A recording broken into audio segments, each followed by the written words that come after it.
Welcome to the What I Meant to Say podcast. I'm your host, Wendy Jones, founder of Be Better Media and a mom of four, passionate about human connection. Some of these stories contain sensitive content about real life events, and all of the information in this podcast and from anywhere on the Be Better Media website is for informational purposes only. If you find that you need help, which we all do from time to time, please reach out to a licensed professional for help. Austin Jochum is a powerhouse of a coach and wise beyond his years. At just 26 years old, he has a coaching program, both live in his gym in Minnesota and online, that helps people build not just physical strength for sport, but resilience for life. His depth of knowledge will appeal to all athletes at any stage of their journey. I'm so excited to have Austin Jochum here today to have a conversation about life coaching and strength and conditioning coaching. And we connected through a mutual friend in the mindset and, educational podcast world. And thank you so much for your time. Yeah, thank you for having me here. I love that you said life coaching. That's kind of what I feel like I do more so than strength coaching. The physical is part of it, and we talk about like the mind, body, and spirit together. But I really like the life coaching part of it. It's kind of what I enjoy. Yeah, well, when I looked at your story and your LinkedIn a little bit, and I was like, yeah, this guy gets it, because I can see that you don't hold any of the mind, body, or spirit separate, and I was really interested to hear about what you do for your clients and really how you got into this line of work. So tell me a little bit about like your athletic background and how you got to where you are today. Yeah, absolutely. And you mentioned like you're not sure, you like how I don't hold it back, and I'm not sure really how you hold those things back. Like the physical is combined with the mind, is combined with the spirit, and we have a lot of coaches that are trying to split these things apart. And to me, it drives back to like kind of my journey into the field, which was I had the physical figured out. Like I was blessed with like a bigger body. I was blessed with a really good physical program, but wasn't set in the mental headspace, and really had no training in the mental headspace to be able to handle really any adversity, to be able to handle really anything, or really know why I had the physical figured out. Like, why was I pursuing the physical so much? So that really started the journey. We started in high school, did the traditional method of, I had a really good high school strength coach that kind of pulled me out of a lot of bad situations. I'm from a really small town of that really kind of the only thing to do there is drink. And like I was hanging out with some people as a freshman in high school, some older people, and I thought it was cool because I was hanging out with these older people and partying a couple times a week.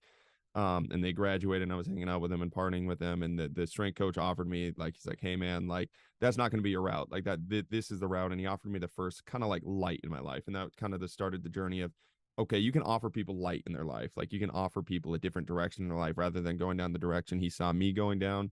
And I saw a lot of his other athletes go down just because it's this small town atmosphere. He offered me a different direction, and I kind of took that and ran with it and really got that stuck in my head for a long time of, I can offer people light in their way, whatever that is, and whether they decide to take it or not, at least you can offer that light and offer that direction and a different path. And right away, that was super physical for me.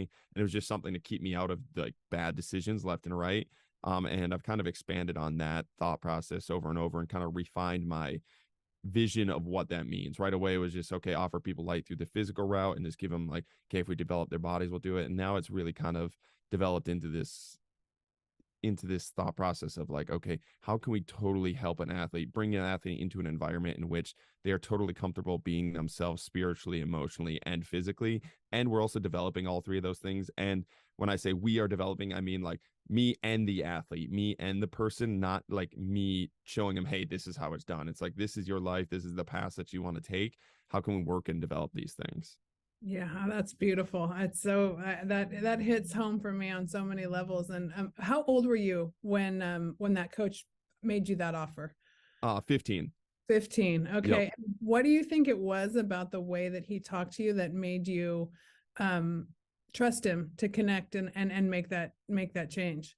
I think a lot of it was the like the selfless love that he kind of put out. His name's Coach Herm, and it was like this he's a very strong male figure too, which was important for me to see in my life, like a strong male figure that was able to break down and be like, hey, here's love, like rather than the strong male figures. And my grandpa and dad are very, very strong male figures, and they're great to watch work, but love is not like our family's like love is not our family's best love language, if that makes sense. You know, like it's just the Yeah. tough figure. Whereas he was the first figure of that's tough. So I respected him just because I'd grown up around that tough figure.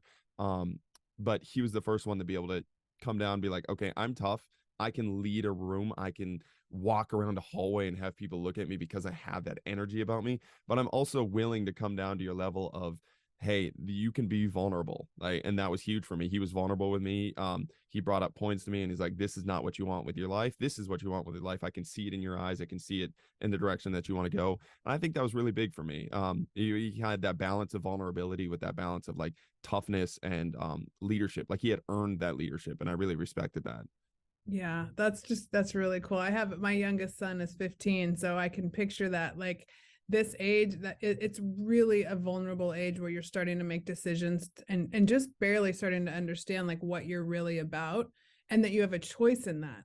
So that power of mentorship and coaching is so huge because to hear it from no matter how good of a parent, there's no perfect parent, but like it's so important to hear it from someone different, whatever message that is. And so coming from someone other than your parent. And that's why I do believe in the power of coaching so much and finding people that have real integrity that can help that next generation in those moments, because you see what it turns into. So as you made that decision and you started to work with him, what were some of the changes you saw like in yourself?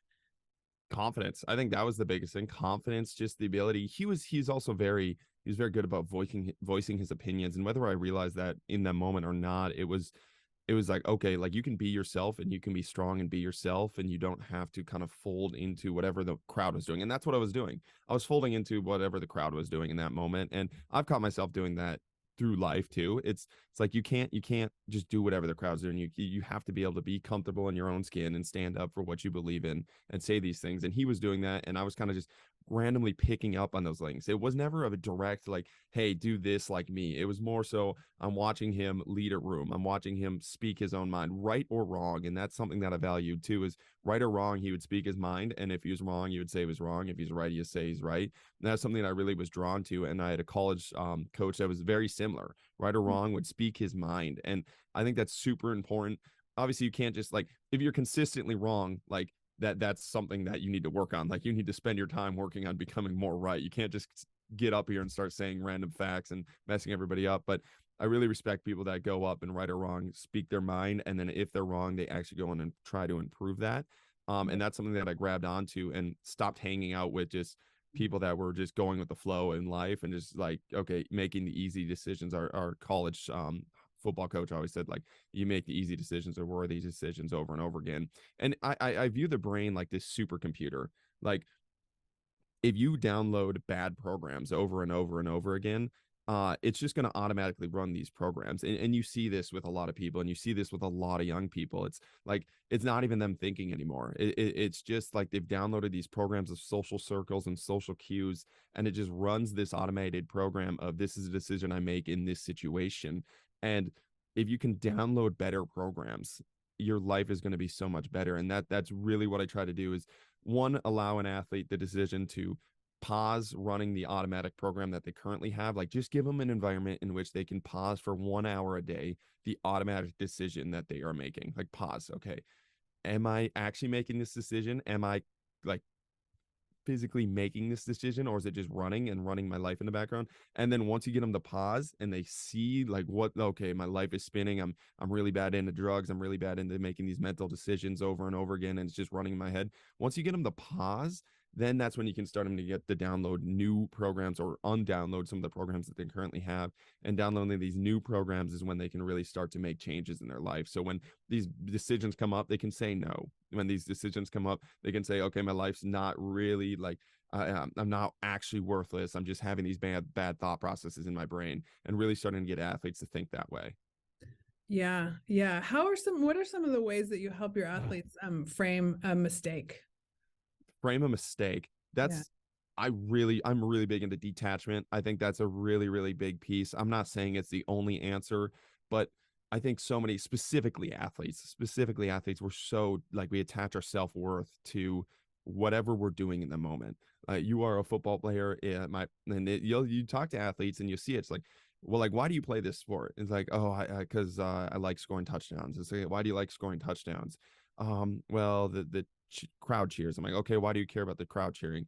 Well, it feels good. And I'm like, okay. And you keep going, and you find out it's because they feel loved when they score the touchdown. Like they feel that attention, they feel that love. Maybe it's the only times their parents have told them they're proud of them, that type of thing. And trying to get them to detach from that, like that athlete is worthy of love, regardless of if you score the touchdown or not, regardless of if you catch the touchdown or not.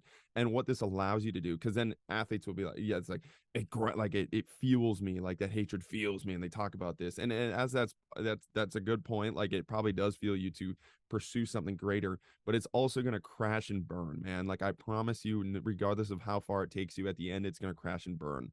Whereas if you can detach from that, you can detach from that identity, it allows you to still pursue something, because now you're detached from it and you're like, I have self-worth regardless. So now I'm going to put myself onto the field of play. And regardless of if I win or lose, I'm still worth something. And what that allows you to do, and you see athletes like this, is they experiment way more. They're able to fail way more and bounce back from that failure. And the bounce back from the failure is super important, because failure is the only way you grow. And you'll see these athletes that are so scared of failing because their self-worth is so like tied up in what they do, that they stay the same athlete and the same person for 4 years, because they're so scared of failing, and they're just kind of projecting this outward shell of who they are, rather than putting themselves out there. Okay, I failed, man. I failed. Like I dropped the ball. That's all that was. It's not because I'm a failure. It's not because I'm worthless. It's none of this.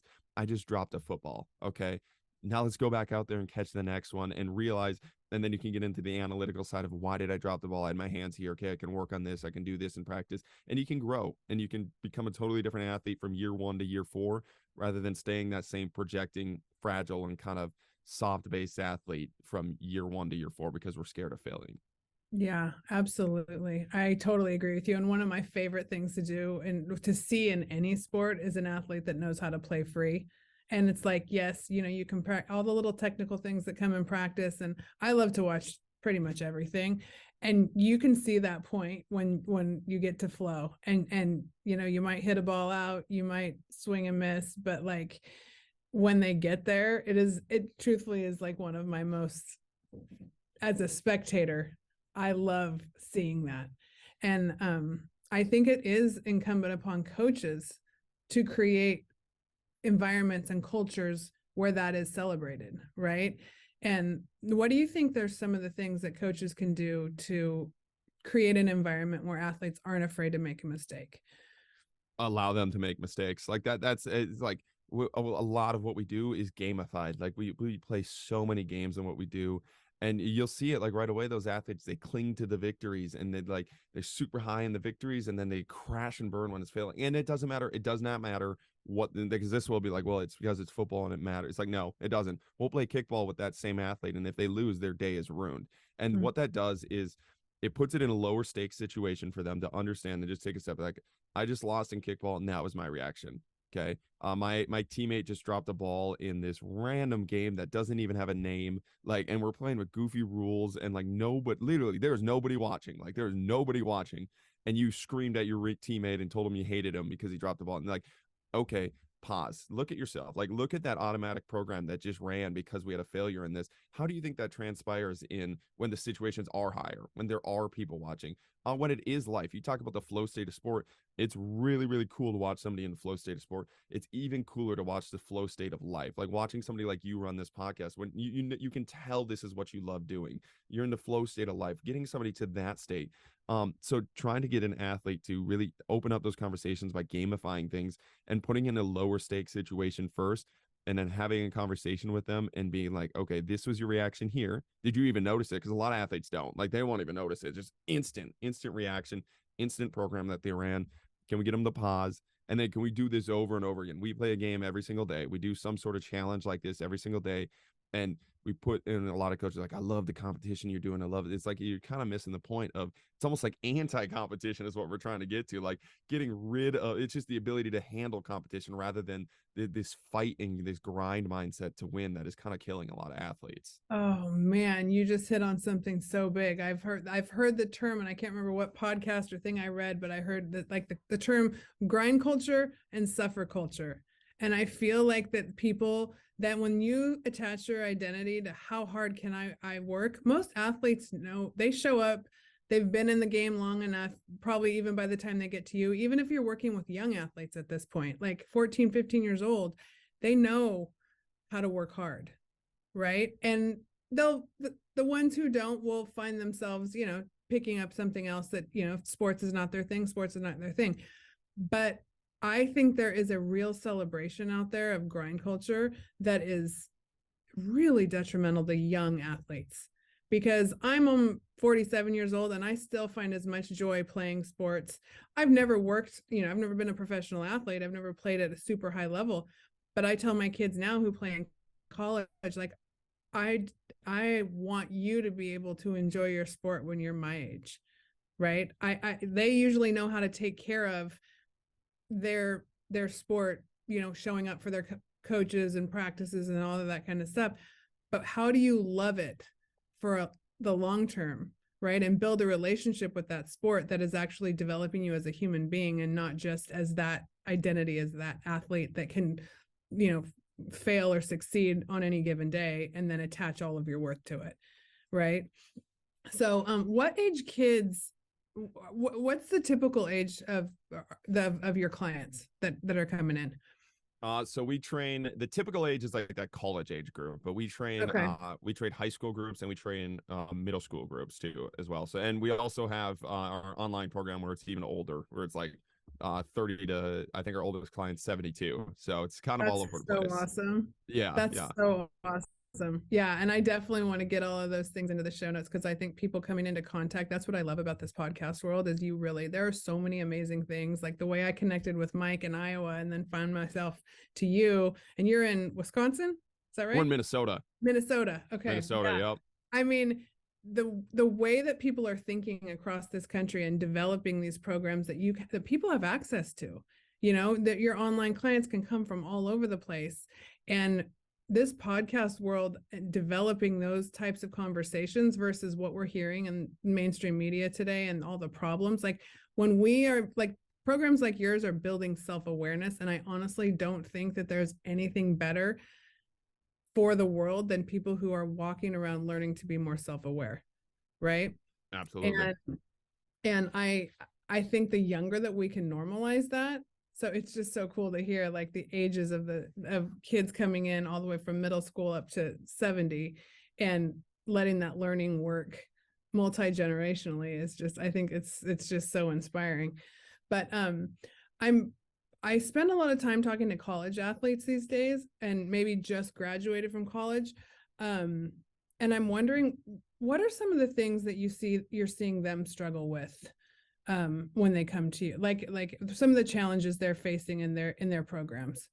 So the biggest thing it kind of ties back to, you talked about walking around being self-aware. It kind of ties into that. I call it the zombie apocalypse. And it's like these athletes and these students get stuck in this schedule of, like, they wake up, they go to breakfast, they're told what, especially like in the college setting specifically, they're told what to eat. A lot of teams, they're told where to sit, they're told who to sit next to.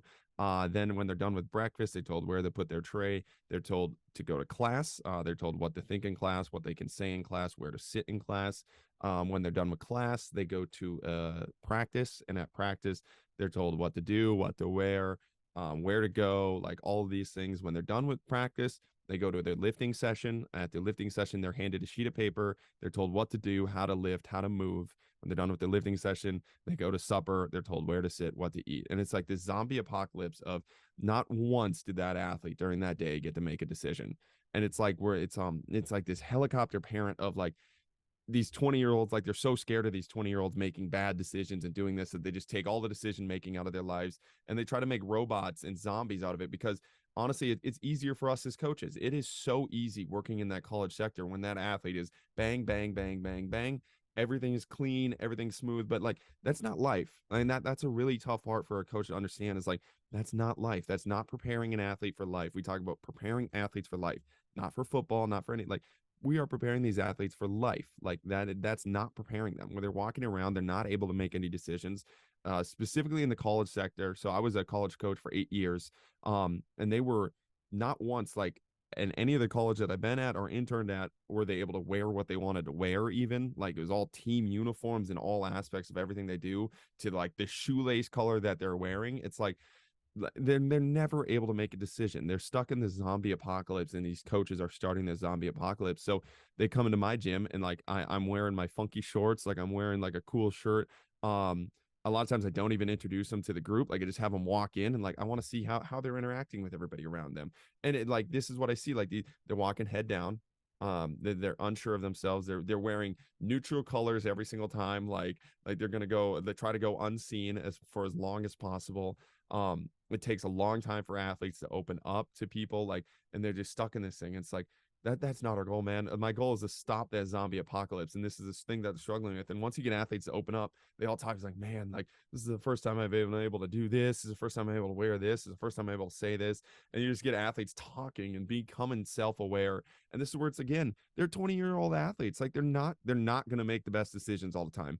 I'd rather them make a bad decision with us in this controlled environment where it's not going to matter, say the wrong thing with us, and like have their peers look at them. They'd be like, that's probably not like the right thing. That's not the right thought process there.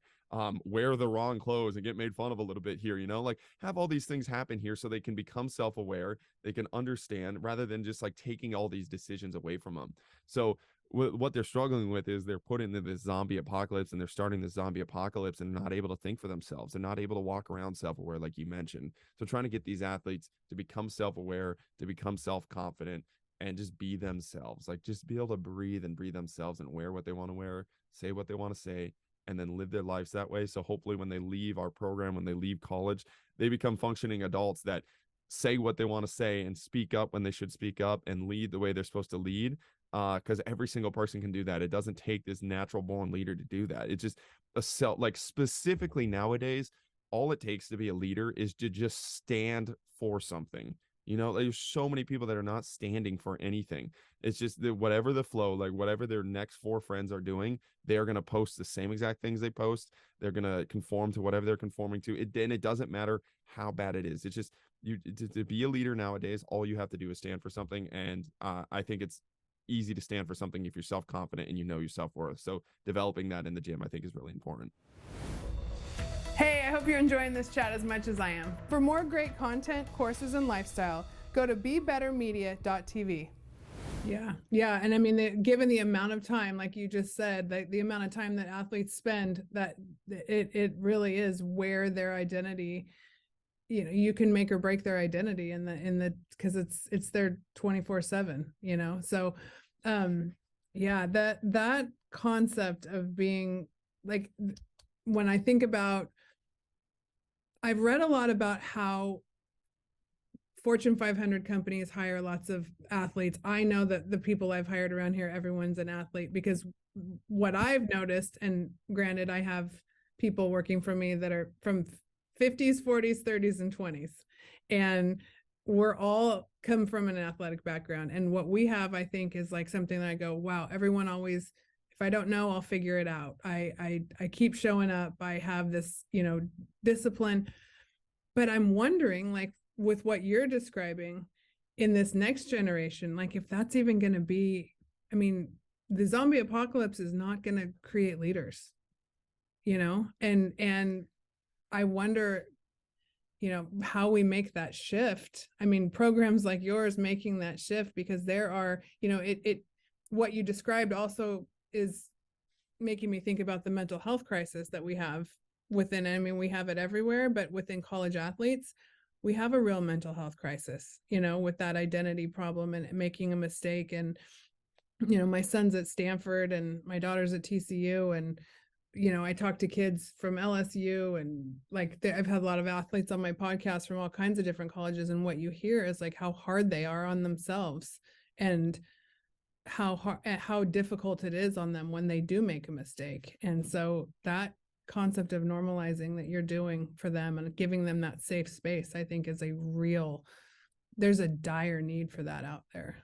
And yeah. That's the thing too. It's like again, we bring it back to like coaches are so scared because it's like the coach's job is on the line. Like that's a big, but they need to put a product on the field, like, and then they want to do this, and they feel like this is the only way to win games, and it's just not true. Like it's like this, it's like a coach not being self-confident enough. It's like the coach not having enough self-worth in it. So they're going to project that onto their athletes and like try to control and like, oh, like they're so stressed, they're so anxiety based of losing their job that they can't like, and if they branch out at all, if they do anything different and then they were to fail, because failure is going to happen regardless in sports. Like a team wins and a team loses. If you're the head coach of a team that can check all your boxes and show your admin that you did everything right. I had them wear all the right t-shirts. I built all this culture. I did all that, like all these fake things that really like there's simple answers to complex problems. We have these simple answers. We can bring these simple answers to admin and show them. Then you get to keep the job as your coach and you can breathe a little bit at the end of the day. I did everything right. Whereas if you're the coach that like, is okay, I'm going to prepare my athletes for life and I'm doing all these things and an admin sees that or your boss sees that and you're doing something a little different and then you fail, which is going to happen in sports again because there's a team that wins and a team that loses and you fail with that, you have less boxes checked off to show your admin. And you can talk to them about this stuff all day, but at the end, be like, okay, well, I can bring on a rah guy to put on the right t-shirts for these guys and we're going to win more games. When that's never really the answer. It's like, it's just looking at these simple answers to these super complex problems, but the coaches are kind of really at fault because we are not self-confident enough. We are not able to just breathe at the end of the day because our job is always on the line. Yeah, for sure. And you know what you're taking me to? I don't know how much college football you're still watching, but I watched quite a bit on the weekends. And I don't know if what I'm thinking of right now is the LSU Alabama game last weekend when they decided to go for two. Yep. And I was like, dang, that's the best coaching move. I was like, you get so inspired when someone has the guts to make a call like that and have the confidence to be like, you know, we're going to lose it if it doesn't go my way. And that coach, like when they interviewed him afterwards, it's like, it's just a gut call. Like I had to have the confidence to make it. And so that coach can even teach that to his athletes by the way that they, you know, play the game. And yep.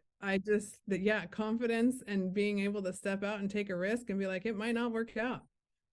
Yeah, absolutely. You know? The way they play the game and the way they live their life. So like the two, like that's the other thing. Like I'm talking to you about all this stuff. Like I don't tell my athletes this stuff. Like I just try to live my life like it. One of the big things I emphasize with coaches is like, well, how do you get your athletes to open up?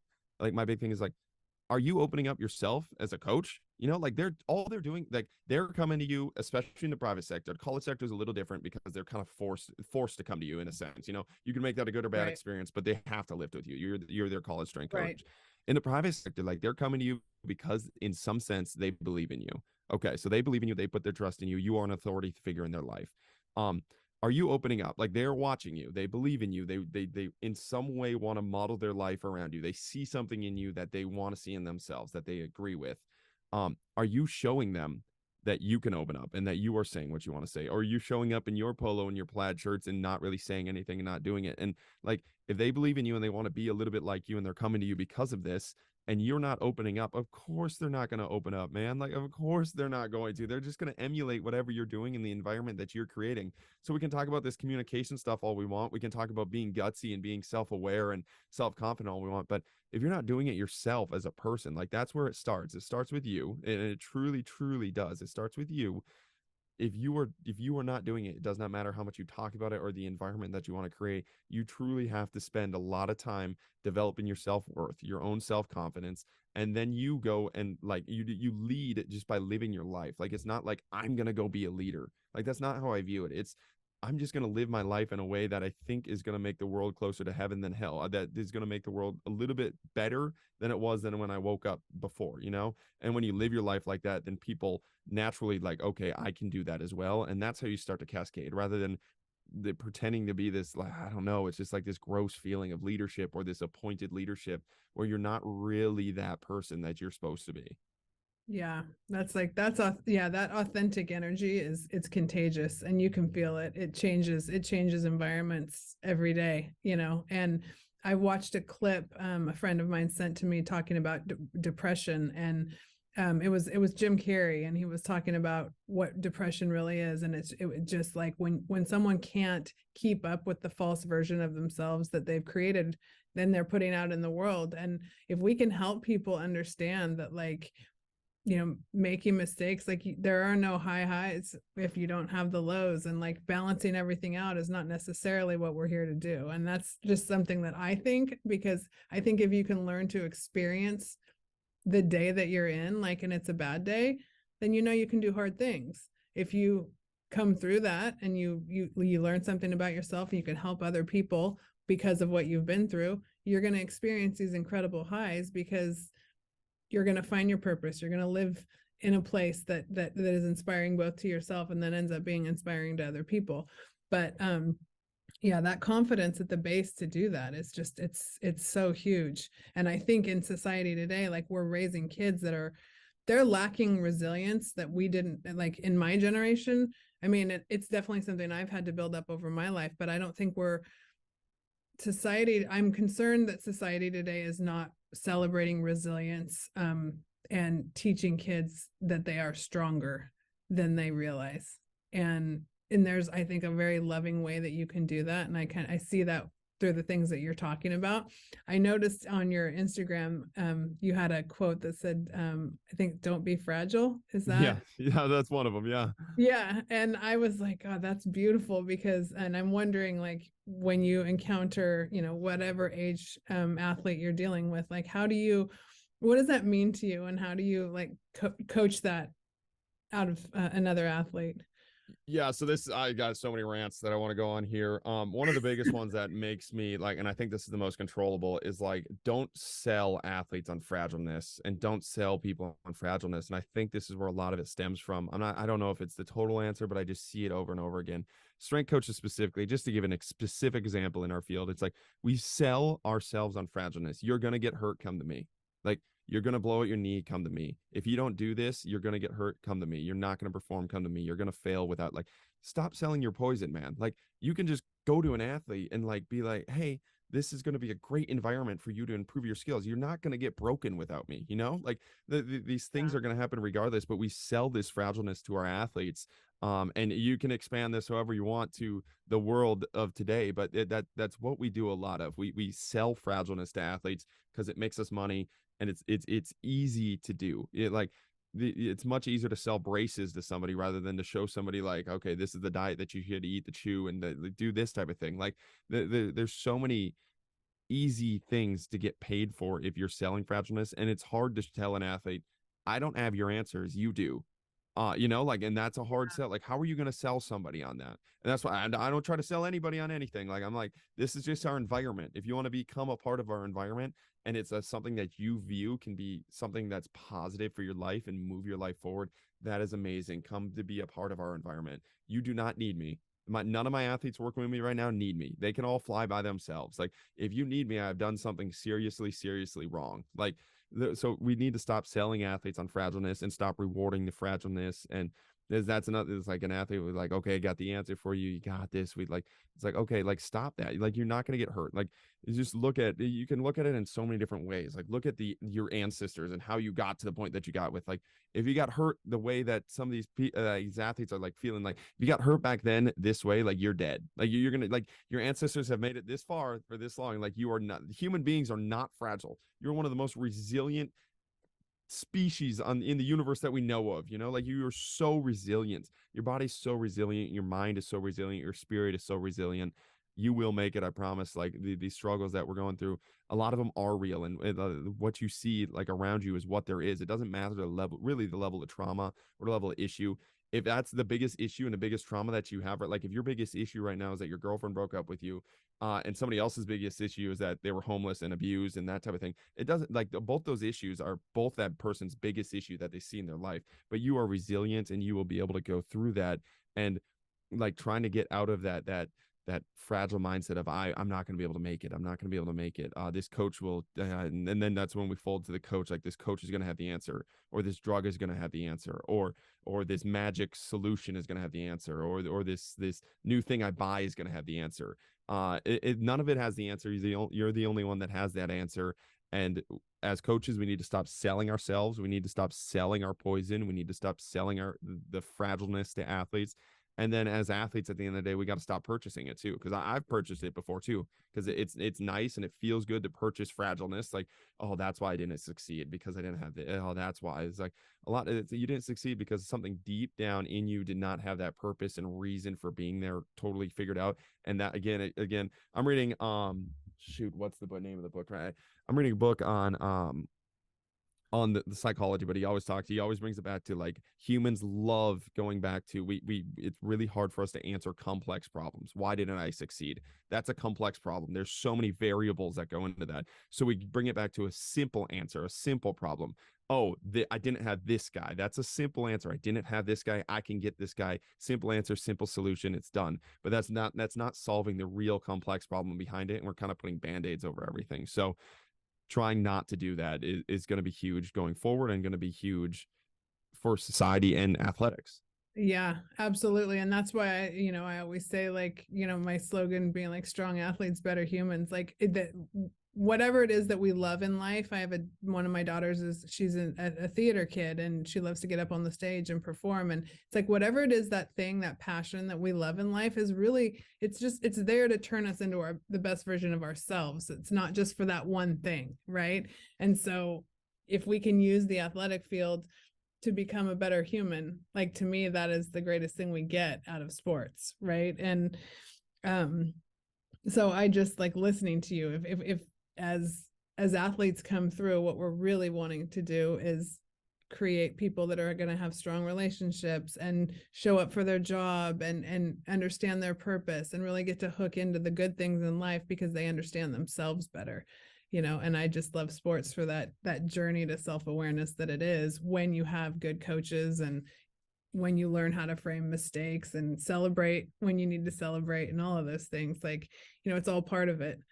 But yeah, and when you integrate the mind, body, and spirit, I'm wondering, like, do you work with your athletes in the nutrition, with nutrition and hydration and those kind of recovery, those kind of components, or are those part of your physical training program, or do how do you view the relationship between all of those things? Yeah, I mean, we try to work on man, we go even deep. We go supplements, we go nutrition, we go water, we go who you hang out with, we go your light exposure, we'll work on some meditation habits. Like, we're just trying to give these athletes all the tools and really have them understand, like we talk a lot about, like, okay, now you got this 1 hour or two. Most of our sessions, I say 1 hour, but most of our sessions are 2 hours. Like, they're long sessions of hanging out and doing stuff. You have this 2 hours during your day that is a positive step forward in your life. Hopefully, it's a positive community that you're a part of, that you're deeply invested in. It's 2 hours you're spending working on yourself and moving your life forward. That's the 2 hours. Okay, now you have 22 hours of your day. Like, what are you going to do with those 22 hours? Use these 2 hours to catapult those 22 hours. Okay, so I'm going to expose you to different diets, expose you to different water, expose you. Okay, think about who you're hanging out with. You're coming in stressed every single day.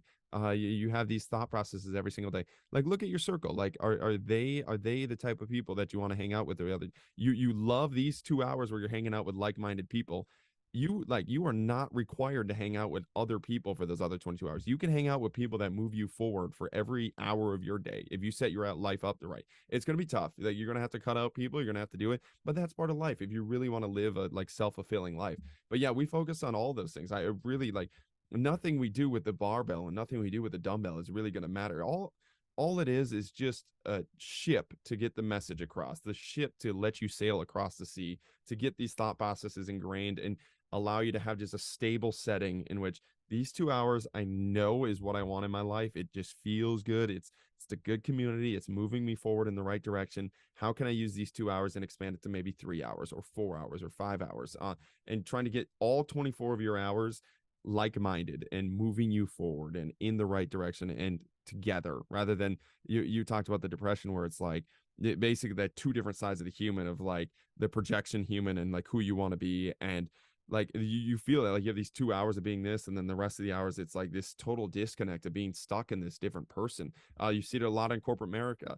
Like a lot of my athletes are now graduating and getting in corporate America, and they like have these 2 hours where they're self-fulfilled and they love what they're doing, and then they go sit at this desk for something that they absolutely hate. And it's like, okay, like, I understand it's a paycheck, I understand what you're getting there, but you got to find something for those other 22 hours that is going to fulfill you the same way this fulfills you, and that other aspects of your life fulfills you.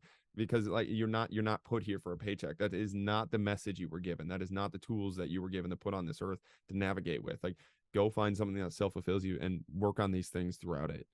Yeah, it's so true. And what you're making me realize is, I mean, I hear so much of your purpose coming through in the work that you do every day. And I'm not asking you to give away any of your business secrets, but like, what do you think that it is about you that allowed you to connect your life story with such a fulfilling purpose for yourself? Because then that emanates to other people. But I think a lot of people, it's hard to find that, and what that road can be lonely. I'm just wondering, like, how you took what you learned from that 15-year-old kid and like turned it into this amazing purpose driven business. Yeah, I think it's a couple things. When I draw it back, because I think about this a lot, is like I had really, really good people in my life that I saw that had this, they have that, they have their message, they have their why figured out. They walk down the hallway with their why figured out. I looked at those two people that two coaches specifically, and other people in life, and it didn't matter the amount of money they were making. It didn't matter any of that. So I realized that really early on. I saw people that had so much money and so many things, and they didn't have that why figured out. Like they're walking around with not that why figured out.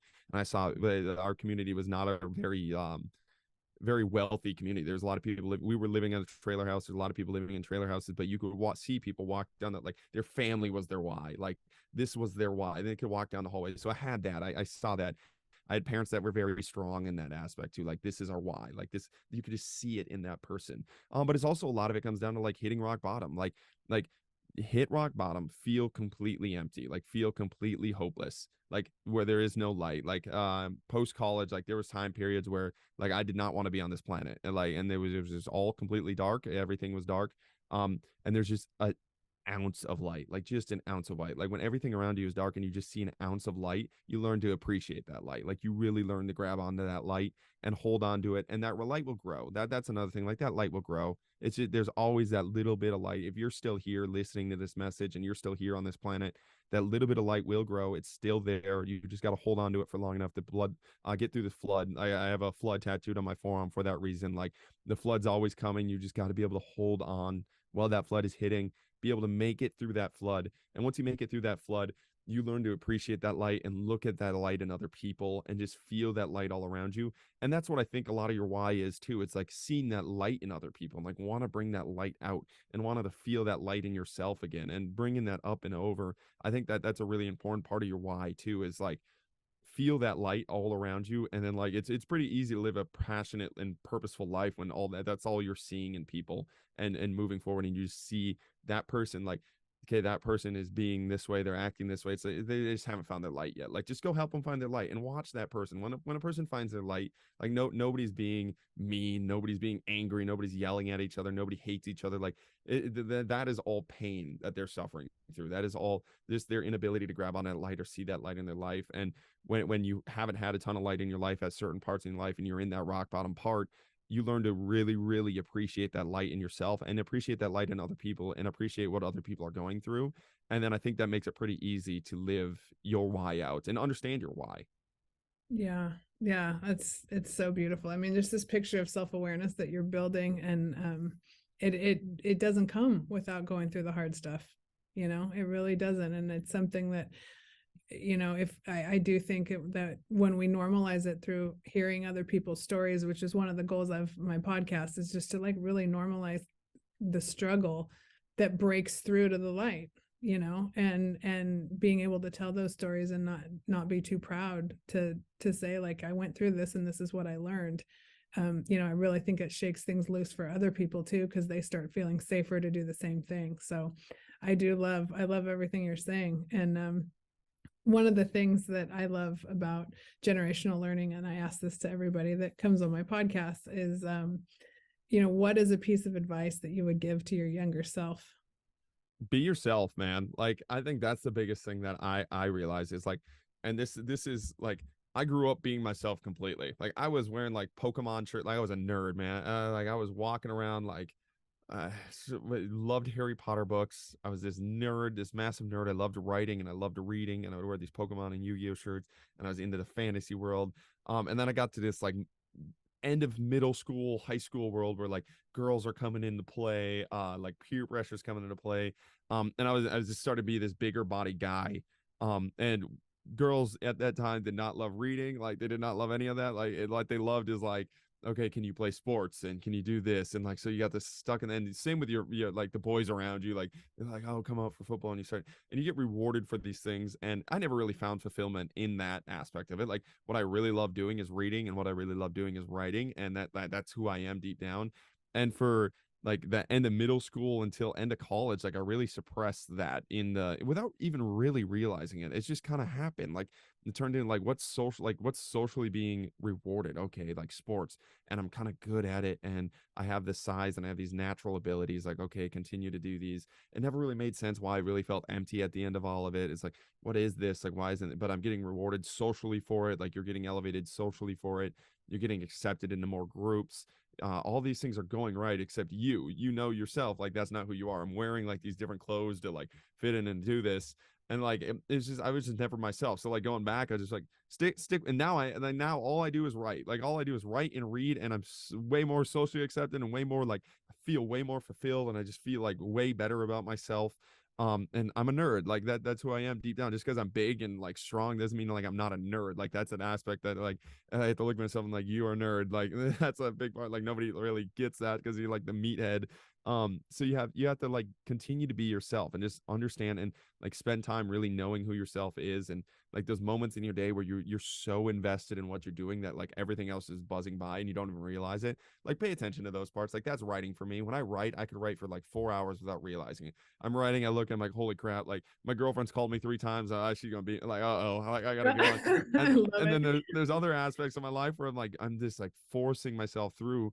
So just pay attention to the parts where everything is flowing and the moment is just so still and you're in it. Those are the parts that are you. Those are the parts that you enjoy. Don't get rid of those. It doesn't matter what anybody is saying. It doesn't matter any of that. Like if you are that invested in something, spend your time on that, because how you get really good at something, you obsess over it for 10 years. Like that's how you get really good at something, and that's what you're rewarded for on this earth, and those are the tools you're giving to. And how do you obsess over something for 10 years? You have to love it. Like that's where that probably grind mentality comes from. They see, okay, this person grinded for 10 years and then they're super good, so you just have to grind for 10 years and become super good.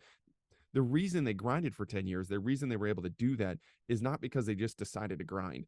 It is because they loved what they did, and that allowed them to do it for 10 years. And then on the back end, they were rewarded for it. Like, I think we get psychologically this messed up of force the grind, you will become good at this if you just spent like no, like that's not it. You'll never become the best in the world at something you don't love. You will never be Michael Jordan at basketball if you don't obsess over basketball. Like watch Michael Jordan talk about like winning and playing basketball and practice. And I'm not saying it's super healthy, but the only reason it wasn't because he decided to grind. It's because his brain works in a way in which he's able to love it and constantly reward himself for it over and over and over again. So it's not work. Like it looks like an insane amount of work. Like what I do for writing, like the people would be like, somebody that doesn't like writing, they'd be like, that's an insane amount of work. But I would look at an accountant that loves numbers and does it for 4 hours and is in a flow state with numbers. I'd be like, holy crap, that looks like an insane amount of work.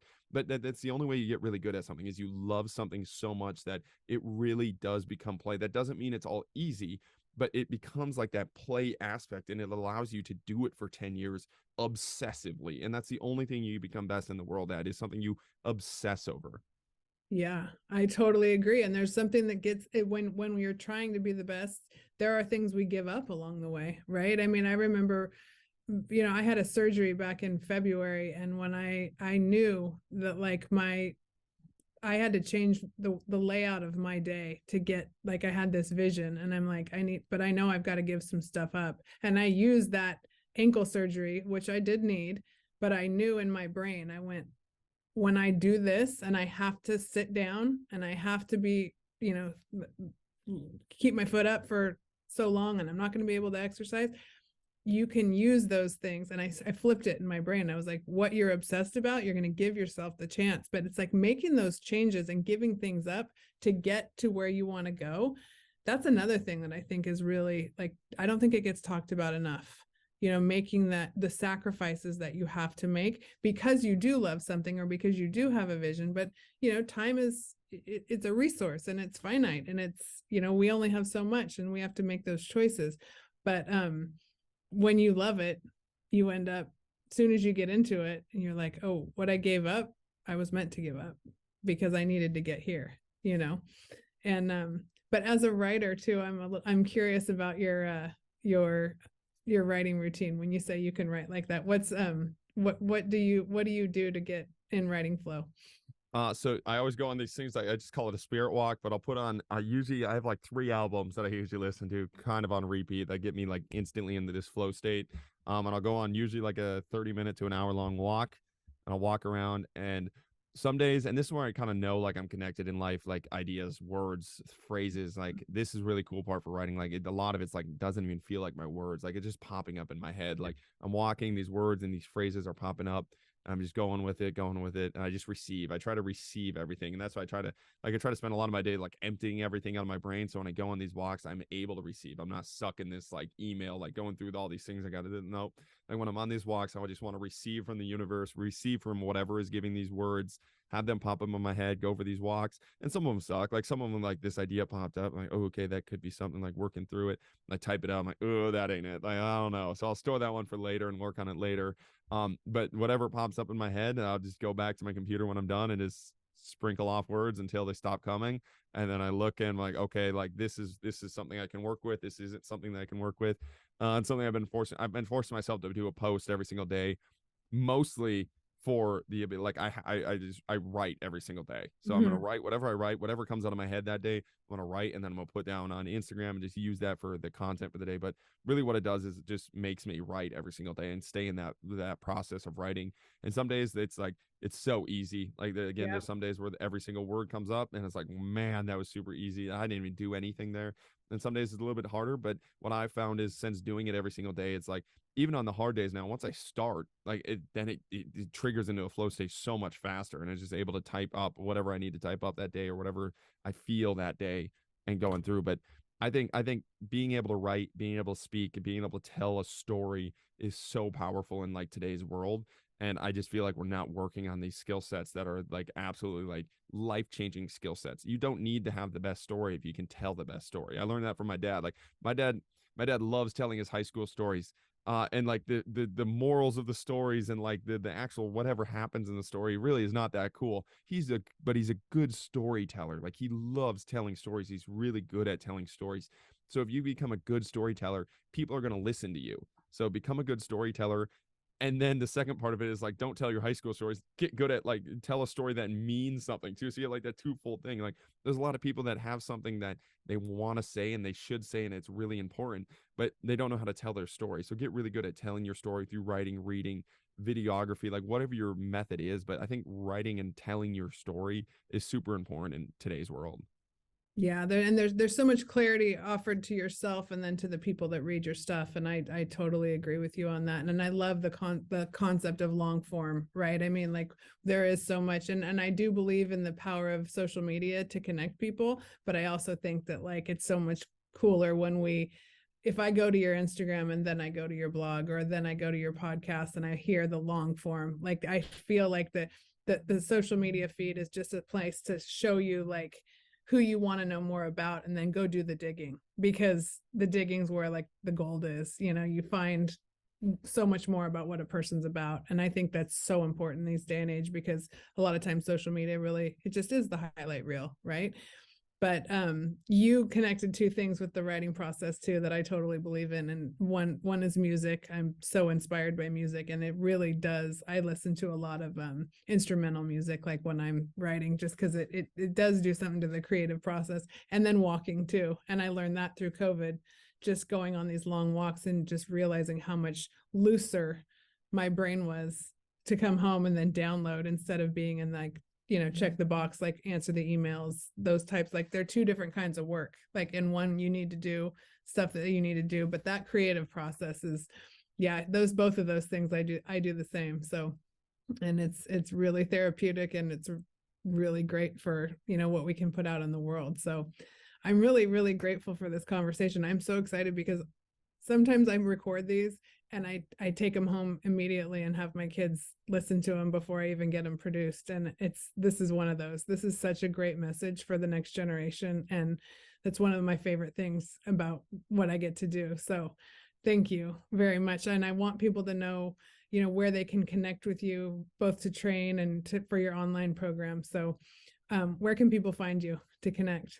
Yeah, well, first thing, thank you for having me on. I thank you. I appreciate your energy. Like right away, you hop on like you're on a lot of podcasts, and so, like there's some people that like have that glow and like they're ready to like talk and have an actual discussion, and there's some people that like you can tell they're doing it more for like a business or like it's just like they're trying to learn, and like there's different ways to do it. But like you hopped on, like you have that energy. It's really easy to talk to you. So that was awesome. Thank you for having me on. But all the connection, it's just Austin Jochum for everything. Jochum Strength for our website, but if you go Austin Jochum on Instagram, that's probably going to be the best spot to reach us. If you don't have Instagram, it's on Twitter too. And then Jochum Strength, if you don't have any social medias, if you're off the grid, jochumstrength.com will have any contact information if you want to contact us for training. Well, that is awesome. And so anybody from middle school to octogenarians, it sounds like you're working with and helping. And I thank you for that. And thanks for giving us part of your story. And I'd love to keep this conversation going, over lots of time. So I wish you all the best. And thank you so much for your time today. Thank you very much. Thank you so much for listening to What I Meant to Say. If you enjoyed this conversation, you know what to do. Subscribe, rate, review. And for more great content, courses, and lifestyle, go to BeBetterMedia.tv.